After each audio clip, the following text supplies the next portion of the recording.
mesti kepengen sanut Pak Marzuki. Tapi mau nak kepengen dadi kiai apian anut kula.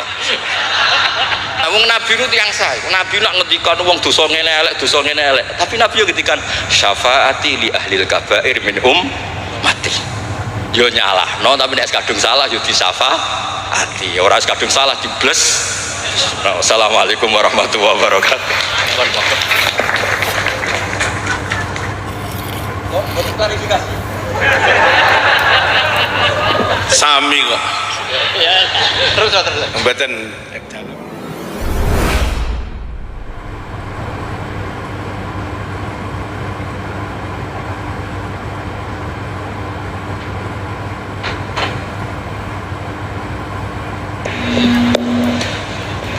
Assalamualaikum warahmatullahi wabarakatuh. Bismillahirrahmanirrahim. Nahmaduka ya ghafur ya syakur wa sholli wa sallim barik ala sayyidina Maulana Muhammadin wa ala alihi wa sahbihi asma'in nama ba'du. Pengersa para alim alamah, para kasepuhan, para kiai ingkang sangat kula hormati. Utamanipun Kiai Haji Ahmad Mustofa Bisri dan keluarga wonten Gus Yahya, Gus Menteri sedanten kiai-kiai sepuh wonten iki wonten penantang kula fikih Kiai Marzuki. Mboten nantang. Ki Malang mboten niku. Terus kapan-kapan struktural pengurus NU niku piyambake Suriah mawon ampun tanfidiyah. Nggih kula memang dari awal kepengin taklim teng Mbah Mus, kula mboten biasa pidato lambi kados Kiai Marzuki, kula 20 menit. Ngeten nggih. Jadi fikih kita niku fikih Syafi'i. Imam Syafi'i itu ngaos kalian Imam Malik. Ngaos usul fikih kalian Muhammad bin Hasan Asy-Syaibani, muridipun Abu Hanifah. Niki penting kersane sanad terjaga. Teng mriki riyen wonten Kiai Bisri, murid saking Kiai Khalil Harun. Kiai Khalil Harun keluarga sarang. Muridipun kakake namine Umar Harun. Riyen alim-alime Kiai Sarang sause angkatipun Mbah Ghazali, angkatanipun Mbah Ghazali Kiai Umar Harun, termasuk guru-gurunipun Mbah Dowi, gurunipun Mbah Muhaimin. Santen keluarga kula Lasem nate ngaos Mbah Umar Harun, termasuk buyut kula kandung namanya Mbah Dimyati. Lalu ini alhamdulillah wau Kiai Marzuki mon panjang lebar rangno fikih. Dan alhamdulillah tuduhannya selalu gak sah. Nggih. Kula matur alih Gus Samtong, Kiai Marzuki senane gak ngesano sembelian, kula bagian sing ngesano. Karena kalau ndak ada khilaf itu kasihan umat. Kalau umat ini ndak ada khilaf itu jadi repot. Sebab itu teng pondok-pondok diajarkan kitab namine Mizan Kubro, wonten kitab Qalyubi Umairah. Itu logika yang dibangun itu kecuali mut'ah. Kalau mut'ah itu kita sepakat haram semua. Karena kalau kamu tidak mengharamkan malah kemecertok kepingin. Jadi haram mawon lah. Ngeten kalau logika yang di kitab Mahalli, ini kitab kesukaan keluarga Sarang, di dua aliyah pasti diajarkan kitab Mahalli. Misalnya dzabihah atau masalah salam, masalah sujud, itu mesti ada kaul awal, kaul sani, kaul salis. Dan itu ada pandangan yang nggak bisa dibantah. Misalnya sujud itu ya normalnya ya umur itu an asjuda ala sapati azumin. Saya diperintah Nabi ini sujud melibatkan 7 anggota, al jabhah wal yaden wal rukbaten wal kodamen, sudah 7 kan. Tapi Imam Syafi'i itu sempat ngeper itu ya mulai ragu. Wayah tamilu kata beliau, ikhtimal juga yang syarat pokok itu jabhah. Karena Nabi pernah berdoa itu sajadalaka wajhi, bukan sajadalaka wajhi wa yadi wa rubati wa kodami. Tapi saya sepakat sama Kiai Marzuki, nak sampean kemen sah mujma'alah anut Kiai Marzuki. Dan nak sampean kepengen dadi kiai sing apian anut kula. Terus kula baleni, nak kepengen mesti sah niku anut Kiai Marzuki. Dan nak kepengen dadi kiai apian anut kula. Kiai apian kuwi model dongane Allahumma illam akun ahlan anabluga rahmataka fa rahmatuka ahlun an tablughun. Karena kalau fikih ini tidak dikhilafkan, apalagi kalau kita ngaji Sawi, tafsir Sawi, itu Jalalain dikarang oleh orang Syafi'i tapi disarai oleh orang Al-Maliki. itu sudut pandangnya luas sekali. Oke, saya ulang lagi, sudut pandangnya luas sekali. Dan kita misalnya semua di sini termasuk Mbah Mus, sanatnya itu sama. Karena indukan di sini itu akhirnya kita ngambil Mbah Hasyim. Mbah Hasyim sejarah yang mudah ditulis niku ngaos kalian Kiai Mahfud Termas. Kiai Mahfud niku riyen ngaos kalian Sohibul I'anah Said Abi Bakar Sato. Wau Kiai Fakih Miftah niku keluarga saking Mbah Mas Kumambang niku riyen nggih radi rivale Kiai Hasyim. Terus Kiai Fakih niku penentang Mbah Hasyim dalam bab kentongan. Terus sing Mbah Hasyim nate berpikir harame kentongan, sing Mbah Fakih bilang kentongan itu apa? Halal. Padahal itu roh Islam kalian wakil satu. Ya akhirnya nggak lucu. Cerita yang beredar sing terkenal riyen keluarga mriki nggih ngaos teng Mbah Dimyati Termas, adikipun Kiai Mahfud.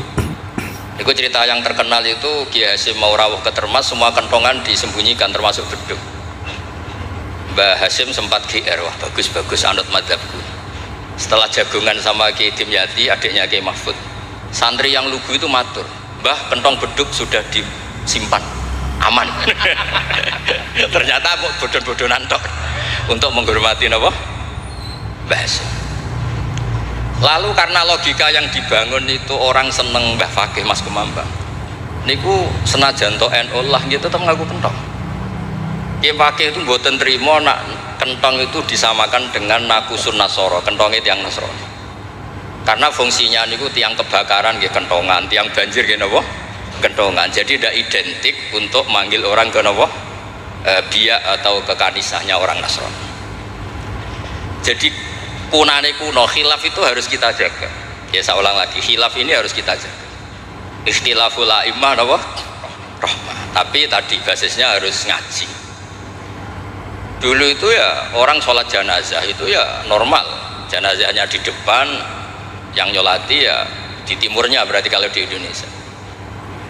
Lalu ya ada saja yang usil, itu syarat sah apa adat? Ya ada ulama yang mungkin kados Mbah Marzuki, syarat sah. Terus ditakoi lah, nak sholat gaib piye? Mayit ning Surabaya sholat gaib wong Rembang. Akhirnya mulai ngeper. Yang syarat di depan tuh imam bukan jenazah.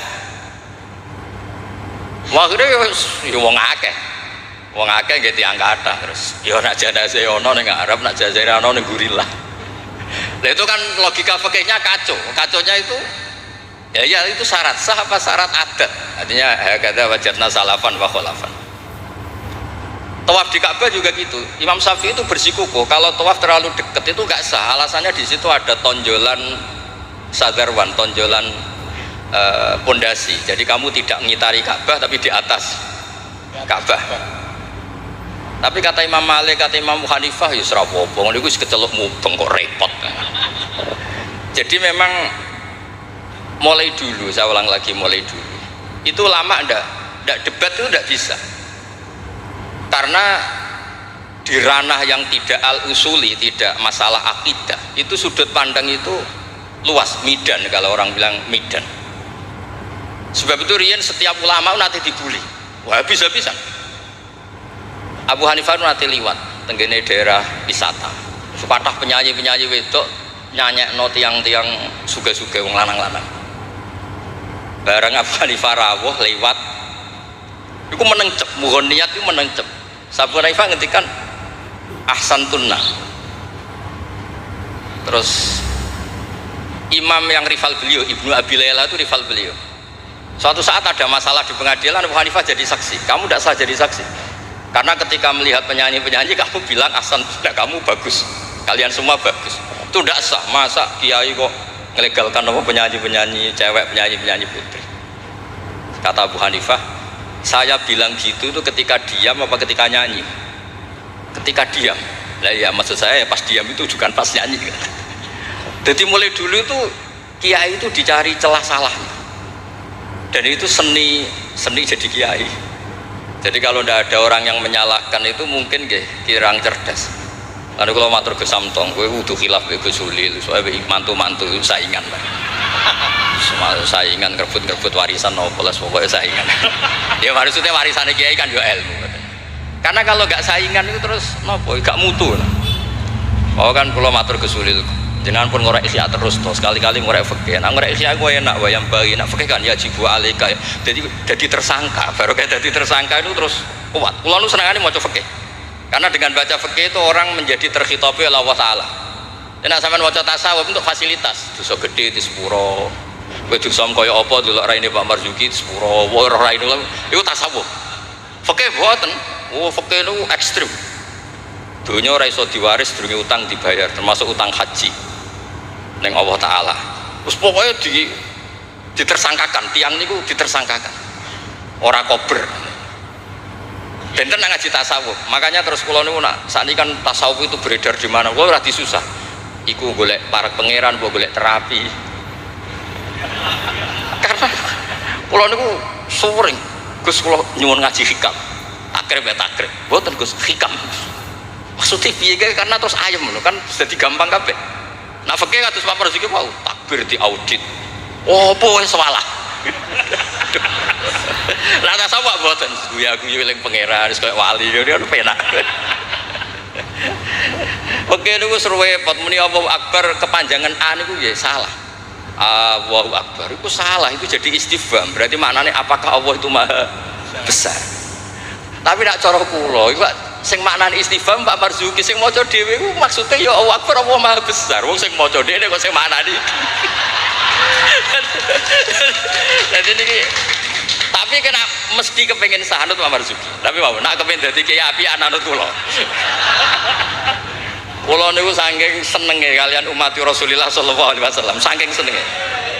Niku kitab mazhab apa saja kula waos. Untuk supaya wong Indonesia itu ya ono sae lah.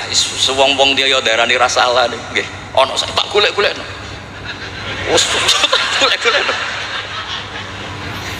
Nanti mungkin Pak Marzuki nyari masalah warid sama maurud. Itu diantara kelebihan Imam Ghazali. Awal ngarang Ihya itu di bab Toharoh, di bab Al-Muzal wal Muzalbeh. Itu diantaranya beliau tidak membedakan antara air dikucurkan sama air najis bena ijanatin fiyama wa bena iradil ma, termasuk nggak bedakan masalah kulate. Sudah sadar Mas. Karena yo repot terus mohon maaf yo terus kula niku alhamdulillah kula niku diundang pengajian umum nak mboten wong sepuh ya mboten purun. Terus jangan berharap Gus Samtong, Gus Takiuddin bisa ngundang kula. Nate ngundang kula mboten purun. Mbak Mas Duki ampun kapundhut. Mbah Mus mboten wani. Kula nu sing mboten wani nolak niku Khori Mbah Hamid, mergi Mbah Hamid itu misanane Mbah kula. Mbah Mus. Nah, sing nom-nom ngundang niku nggih ra dikualat kira-kira. Mboten krana napa-napa, kula niku nyen kiye tenan, maksudnya mulang ngaji terus mboten.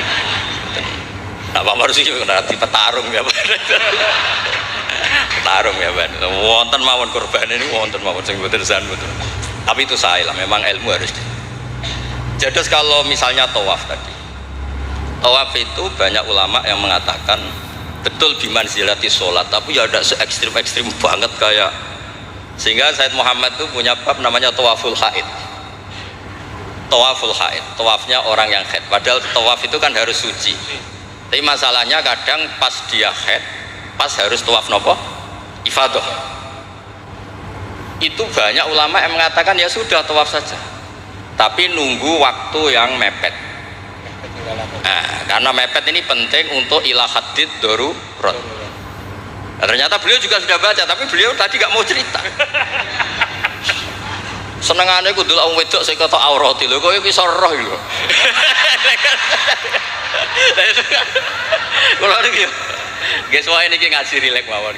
Mula wae njen kula niku bapak kula niku seksine nggih Mbah Mus, bapak kula niku seneng guyon.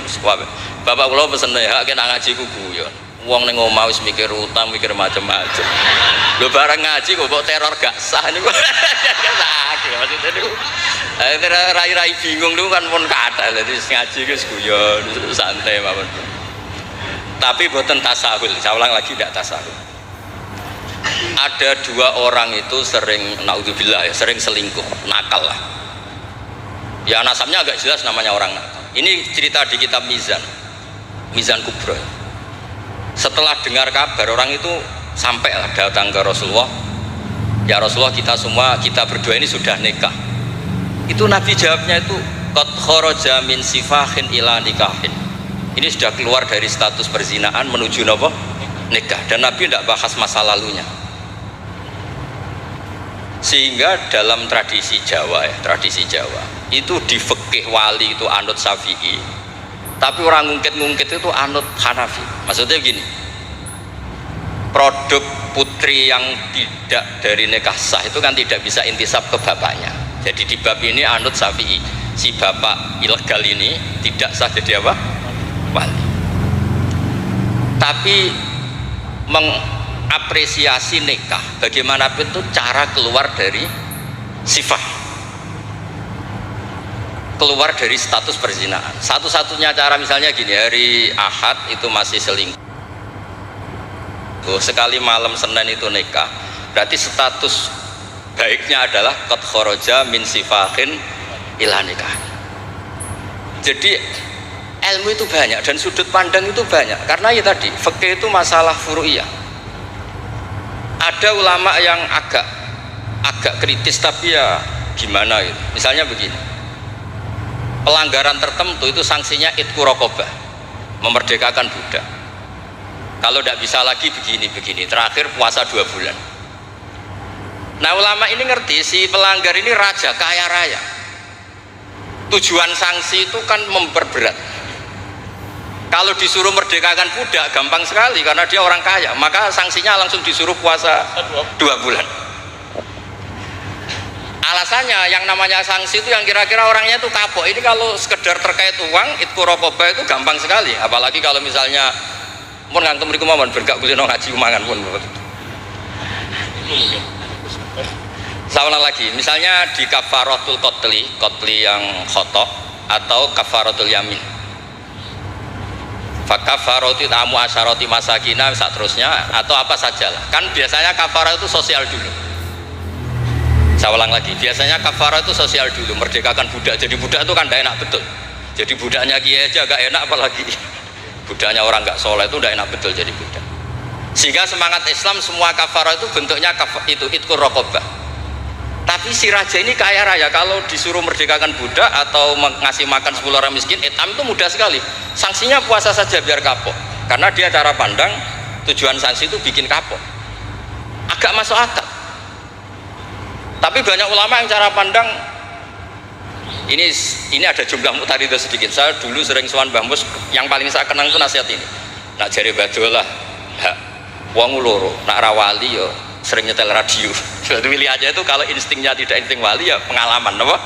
Karena fatwa fikih itu butuh tajribah, butuh pengalaman. Begini, merdekakan budak itu bagus, menguntungkan yang dimerdekakan. Nggak penting yang merdekakan ini mudah apa enggak. Semangat Islam itu menguntungkan orang lain ini enggak penting. Saya ulang lagi ya, kalau ulama yang pertama tadi, Ba'duhum itu, kalau disuruh merdekakan budak atau ngasih makan orang miskin kan mudah sekali bagi orang kaya raya. Sanksi yang berat dia disuruh apa?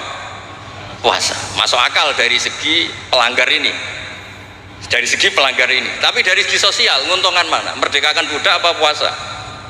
Budak. Merdekakan budak. Lah sekarang Islam tuh lebih berkeinginan merdekakan budak apa berkeinginan ngasih sanksi orang ini? Merdekakan budak. Falak tahamal aqobah wa ma adraka mal aqobah fakku raqobah. Akhirnya ini jadi ulama yang minimalis, dibully cara sekarang. Makanya kata ulama yang wali, wis to ora usah dipikir urutane ning Quran ngono ya ngono, ora usah dipikir. Ini jenis wali. Yang jenis peneliti, semangat Islam itu merdekakan budak.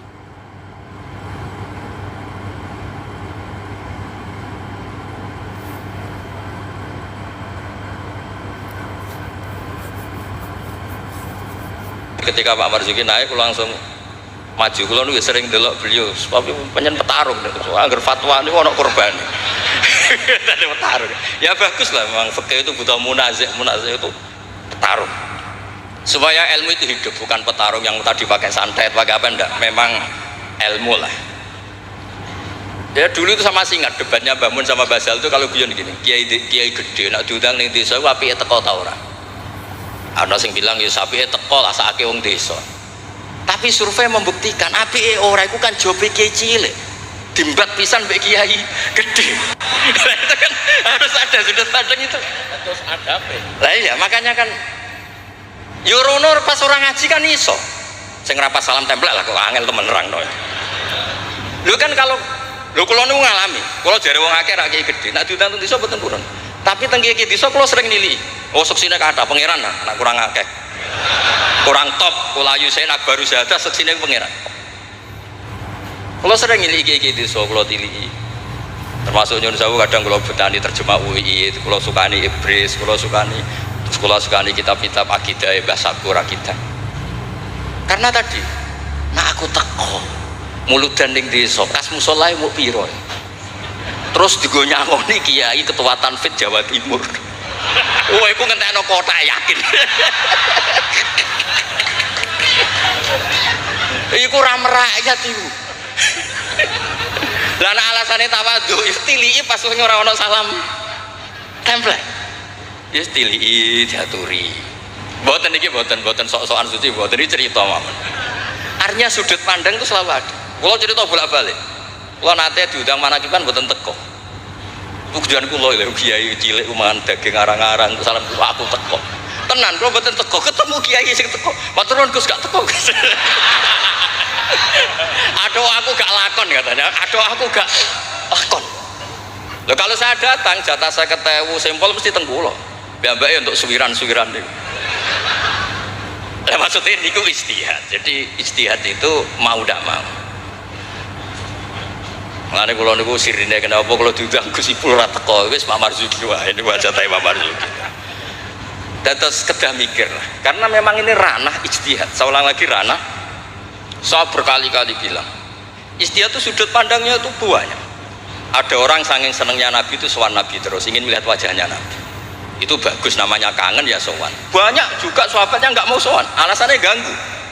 Oke, gue seneng Nabi di keluarga, gak ada istri, gak ada cucu, amin bu sowani terus kapan ngurus keluarga nih? Banyak juga. Ada sahabat yang suka melihat wajahnya Nabi, sehingga kalau sifli wajah Rasulullah, secara fase bisa nerangkan. Ada yang ditanya sifli wajah Rasulullah langsung nangis. Saya ini tidak pernah melihat wajahnya Nabi, tapi Anda kan sahabat. Saking takzim saya tidak berani menatap muka Rasulullah SAW. Ada ulama yang sholat sof awal terus wali, yang pol guri ya wali ketika ditanya kok sok-sokan suci wani kok ngarep, jadi nak sholat kok guri terus, ya jadi wali. Banyak juga wali yang ditanya kalau kamu di surga keinginan terbesar apa? Kata wali-wali kan an-nadhar ila wajhillahillah ta'ala, melihat Allah ta'ala. Kalau dia enggak, unazzihu dzalikal jamal an-nadhari misli, meripatku itu tahu dangdut, meripatku tahu gambar sing ora jelas-jelas, maka akan saya sucikan Allah dari mata yang sudah pernah macam-macam. Dia ono wali sekepening swarga gak pentuk pangeran. Unazzihu dzalikal jamal an-nadhari misli. Allah akan saya sucikan dari pandangan saya karena pandangan saya ini sudah sering maksiat. Karena kalau kita melihat Allah GR hanya mentang-mentang Rois Tanfid Jawa Timur misalnya. Terus ditakoki pangeran, "Kowe meripat yang sama, tahu bogo maksiat ta ora?" Nate Gusti. Ngawang aku. Kok bojo aku? Kan yo repot. Jadi mboten iki cerita mawon nak nglarakno atine Pak Marzuki kersane dadi kafarah. Ya karena bagi yang tidak disahkan tadi mungkin yo gelo maksudnya itu. Nggih, mungkin nggih gelo. Tapi memang dimuin seperti yang dikatakan. Makanya beliau fair secara ilmu itu dimuin. Tapi nanti kalau sudah ngaji Mahali, Qalyubi, Umairah, terus Mizan Kubro, khilaf-khilaf itu banyak. Kayak tadi Qat'ul Khulqum itu semangatnya tuh Qat'u yang izhakur roh apa Qat'u yang potong. Nah, itu kan ulama masih terus berdebat. Ya namanya ulama ya tadi cara pandang itu pasti banyak. Makanya kenapa itu ada khilaf. Bahkan semua muridnya imam itu akhirnya mengkhilafi gurunya. Fa'inna Ahmad niku muridnya Imam Syafi'i, tapi khalafa Syafi'iyah. Wa Syafi'i muridnya Malik, akhirnya khalafa Malikah. Kenapa menjadi khilaf? Karena sausé diangen-angen itu nggih. Misalnya Jumatan. Jumatan itu cara jenengan itu kan harus orang 40 syarat sah. Tapi pertanyaannya, kampung situ yang mau Jumatan baru 20 kok disuruh berapa? 40. Sing gelem Jumatan mau 20 dikongkon pinten? 40.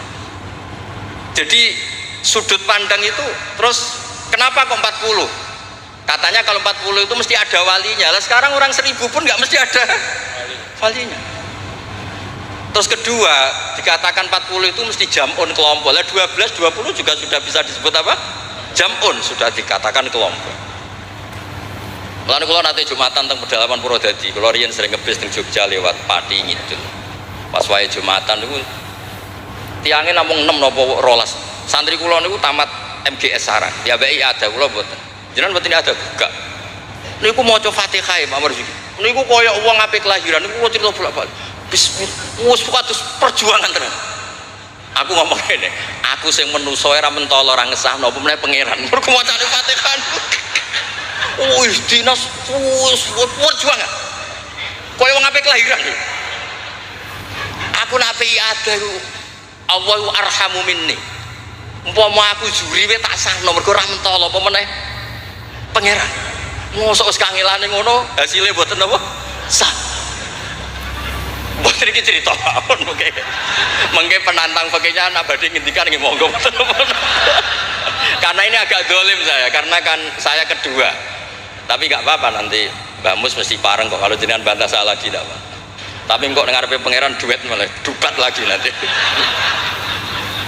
Nah debat malah ngarepe pangeran katanya menang kula karena kebetulan secara status niku wong sakit mai Quran, ahlul Quran, ahlu wa khosotu. Kayak saya agak spesial lah memberi Quran. Terus ilmu itu harus tadi saya ulang lagi. Karena kalau pertanyaan itu bisa mujab, bisa nafi. Saya ulang lagi, pertanyaan itu bisa mujab, bisa nafi. Misalnya begini Pak Marzuki, dibalik pertanyaannya. Wong sing isane salat mau ngono, iku apike salat apa ora salat? Dibalik pertanyaan. Ndak ini MC-nya maaf ya, nanti setelah ini Pak Marzuki lagi terus saya ndak akan bantah lagi. Karena saya ini wong lego lah. Mbok beliau ngadili kayak apa saya insya Allah ya ndak mandi, nggak ngefek. Cara kula wong partai politik loyalis saya terlalu fanatik. Nggak ngefek. Pertanyaannya jadi balik. Dhisik ceritane Wali Songo itu salat sementing salat rubuh gedang lah. Ya saya ulang lagi, orang yang belum bisa sholat sempurna itu apik sholat apa betul? Sholat. Sekarang dibalik Pak Marzuki, orang yang baca Fatihah tidak benar, kita bisa mentakhris itu cari solusi. Anggap saja itu wiridan.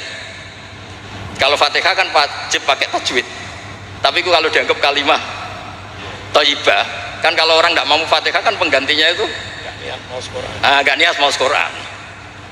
Setuju gak? Dihitung aurat mawon pengganti Fatihah sehingga ada harus pakai apa? Tajwid. Maksudnya boleh, wae kalau ini punya apian, mau tak golek-golek no. Tapi ampun mutah loh, kalau mutah mang kula sepakat lah. Kalau yang ngoten-ngoten niku, pun kula niku apian, pun bab ngoten niku apian. Kula niku sinau niku tenanan, kula nak sinau nganti nangis. Lha kula niku nyuwun sewu niku mboten sombong. Saya itu di rumah, nus takokno tangga-tangga kula. Ku nak mangan nggih sithik, pakaian nggih sederhana. Kula niku isin sampeyan ketemu pangeran gara-gara kecelok wong alim terus salami templek diciumi tangan terus sampeyan tak takoki pangeran. Nang iku tok hasile. Kula niku gadah anak saking bapak. Bapak nanti dawuh Pak Hamid Pasuruan. Kan Pak Hamid itu sepupunya mbah saya dari keluarga Lasem. Ketika beliau dihormati sedemikian rupa oleh banyak orang itu, lho cung aku soleh, gue solehku dhewe ngadepi pangeran kok untuk donya aku hisabe rak repot. Makanya terus Pak Hamid ngomong ketika itu wong dikekekno ben hisabe ku ringan. Lah kula nggih ngoten saniki ngalami wong hormat sedemikian hormat. Dadi kula niku bangun pondok iku ora niat pondok kula ben gedhe, ngirangi dosa. Mergo wong nyumbang iki rada kacau, nak 1 juta niki pondok Gus jenengan 1 juta. Cara 1 juta sing kula pribadi mungkin nggih polah mun nyimpen tiang kathah wau cara Pak. Wong nyumbang iki ya rada suudon pek kiai niki 1 juta Pak Marzuki pondok nggih jenengan 1 juta. Cara diwalik ya wow ngabsen rodo yang makmum mau cara beli. Jadi wong nyumbang itu alhamdulillah kok ora dinakalan niku. Lah akhirnya untuk mengkafaroi itu ya kudu dibangun wong pesene kan nggih napa? Pondok. Jadi mulane sirrul ulama rahasiane ulama itu bangun pondok pancen ngilangi dosa wong pancen kan nganggo pola apa simpen kan suatu saat kamu tergoda. Gua ayo apa-apa ya kan gitu. Nah terus menyangkut tadi yang madhep ngalor tadi Pak Marzuki. Kita yang orang NU kan sering dikritik mereka bahwa Rasulullah itu idan sorofa min sholati itu akbala alina biwajhi. Memang akbala alina biwajhi, jadi kalau versi mereka benar-benar menghadap ke timur. Terus kiai kita kompromi, ya suara madhep wetan tapi madhep ngalor, ya resikonya tadi pelengahan tadi. Itu saya tahqiq baca di Fathul Bari di sarahnya Bukhari. Filosofi Nabi menghadap ke andekan di Indonesia ke timur, kalau konteks Indonesia ke timur itu untuk memaklumatkan kalau sholatnya sudah selesai. Jadi sebetulnya itu bisa diganti gerakan apa saja yang memaklumatkan kalau sholat itu sudah apa? Selesai. Takutnya Nabi ada orang yang iktamma bihi walam yadri annahu qad qada sholata. Takutnya itu ada orang makmum ngiranya Nabi fi sholatin ternyata sudah ada sholat. Berarti apa? Makmum ini robtus sholatihi biman laisa fi sholatin. Berarti makmum ini menggantungkan sholatnya sama orang yang sudah tidak sholat. Misalnya begini, andaikan Nabi tetap posisi tahiyat akhirah madek ini, Nabi tentu khusyuk anteng, terus Gus Samton datang ngiranya saya masih sholat makmum, usolli apa makmuman, padahal hakikat saya sudah tidak sholat. Berarti apa? Menggantungkan sholatnya diikatkan sama orang yang sudah tidak. Nah karena Nabi takut seperti itu, beliau menunjukkan gatu gerakan fisik yang menunjukkan kalau beliau sudah tidak sholat. Makanya sirinya kiai-kiai alim tuh kalau misalnya nggak merubah posisi karena sanad torekohnya gitu, bilang astagfirullah mesti kenceng, bersalam astagfirullah, karena ini untuk memaklumatkan ini sudah ada sholat.